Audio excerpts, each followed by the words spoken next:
वो क्या था, ऐसा क्या आता जाता है इस यूनिवर्सिटी में अवैध कि उस प्रोफेसर को टेंशन थी, उसने सिक्योरिटी हटाई। यहाँ पर कॉन्डोम्स की मशीन बोली गई, जिसके लिए हमने पूछा और बाद में उन्होंने लिखा, और ये उनके खुद के मुंह से निकला, हमारे पास रिकॉर्ड है। तो मुझे लगता है इससे ज्यादा शर्मनाक बात और कोई नहीं हो सकती। तो इस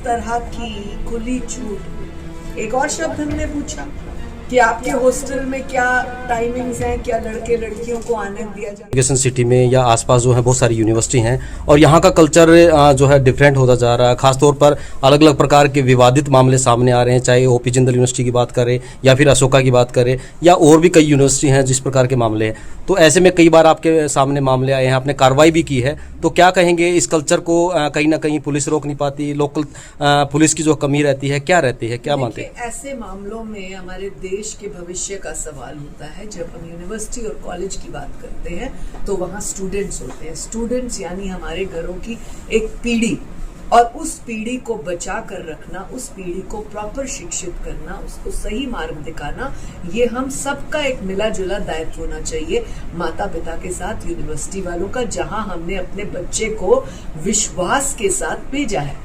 और वहां अगर कोई इस तरह की चीजें उस यूनिवर्सिटी के कैंपस में या बाहर या आसपास होती हैं, हमने ये भी बात इस यूनिवर्सिटी में जाकर उनके वाइस चांसलर और रजिस्ट्रार से पूछी कि आपकी यूनिवर्सिटी में सिक्योरिटी प्रोसेस क्या है। बीच में इसी प्रोफेसर द्वारा सिक्योरिटी भंग करने का मामला सामने आया और फिर बाद में लगानी पड़ी, और वो भंग करने का मामला कुछ चुनिंदा स्टूडेंट्स के साथ लेकर था। वो क्या था, ऐसा क्या आता जाता है इस यूनिवर्सिटी में अवैध कि उस प्रोफेसर को टेंशन थी, उसने सिक्योरिटी हटाई।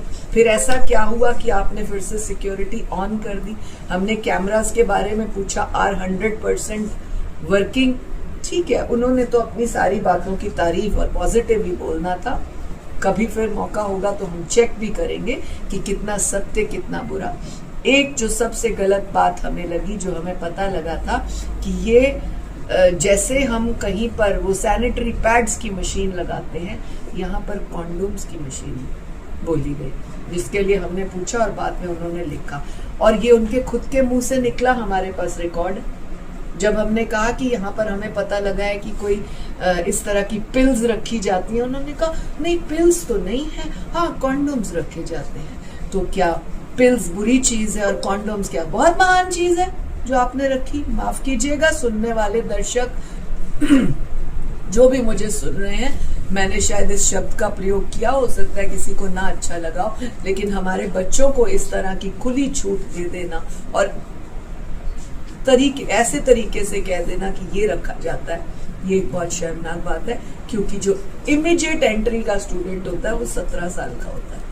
ये मैम, ये बात कितने वाइस चांसलर कमेटी के जो लोग बैठे, कमेटी के जो थे, मैं आउट ऑफ माइंड उनका नाम हो रहा है, उन्होंने ये बात कही। हमारे पास ऑन रिकॉर्ड कैंपस के अंदर रखे जाते हैं। जी, हमारे पास ऑन रिकॉर्ड है। तो मुझे लगता है इससे ज्यादा शर्मनाक बात और कोई नहीं हो सकती। तो इसको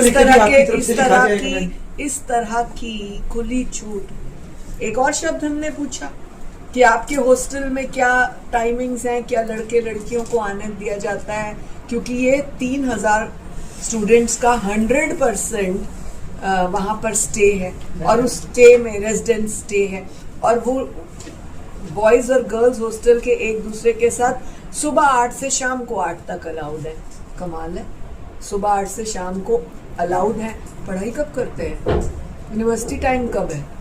यानी सिर्फ रात को अलाउड नहीं है, ये उन्होंने एक बैरियर रखा है।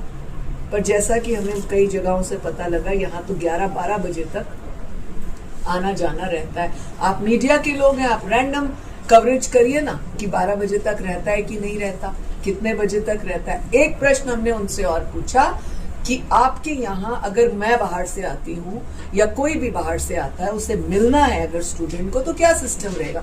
तो उन्होंने कहा हम एक पास इशू करते हैं, वो स्टूडेंट को देते हैं, जो उनसे मिलने आता है स्टूडेंट उनकी पहचान करवाता है और फिर आ सकता है 8 से 8 बजे तक। यहाँ तो कई बजे तक आना जाना